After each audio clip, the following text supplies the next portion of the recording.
So there's 3 types of game animation. Root motion, animations that drive the character, or script motion, which is code that drives the character, but then animation is in cycles. Motion matching, which is root motion, but there's no complex animation blend tree, state machine webs, weighted based on input or environmental parameters with exponential manipulations. It just automates all of that by breaking down animations into poses and mapping the best fit based off of player trajectory via machine learning. Why I believe Horizon Zero Dawn is so impressive is because it gets results as impressive as motion matching, but uses a hybrid approach between root and script motion.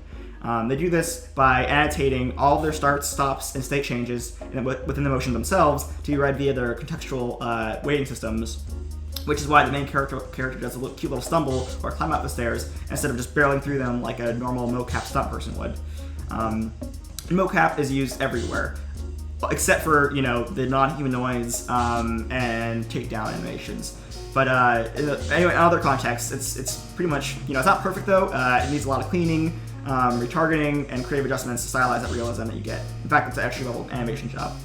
The pipeline is you got to capture the data. Actors come in the studio. It is recorded, sometimes in-house, from outside vendors. You get a spreadsheet of takes. You got to reconstruct the data, do a QA on it, preview the takes before to identify problems, clean them, labeling, filling missing gaps, swap markers, fixing bad data, solving, and then you got to merge that clean data onto the model in a process called retargeting, which is adjusting for different joint lengths and modifying the mathematical inputs to refine the performance. Afterwards, you send it to off the studio, and then the animations people take it from there. And so, there's 2 different types of mocap shoots. There's technical mocap shoots for player locomotion, which is timed with strobe lights and metronomes with gaff tape and precise hit marks to hit on the tempo.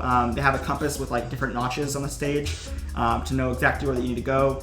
And they record variants, transitions, cycles, etc. And then there's cutscenes, and that's more performance capture, which is a lot more fun. Anyhow, you put all these animations in Engine, but for improved realism, you got to mask out parts of the animation like feet or physical objects, such as clothes, and then do inverse kinematics to make sure that there's proper foot placement based off of the ground plane that a raycast down returns. There's plenty more to get into, but a 2 to 3 minute can't cover hour-long GDC talks and numerous technical interviews. But overall, I'm quite impressed with the animations, and maybe someday I might work for Guerrilla Games. So, all right, catch you on the flip side. Bye.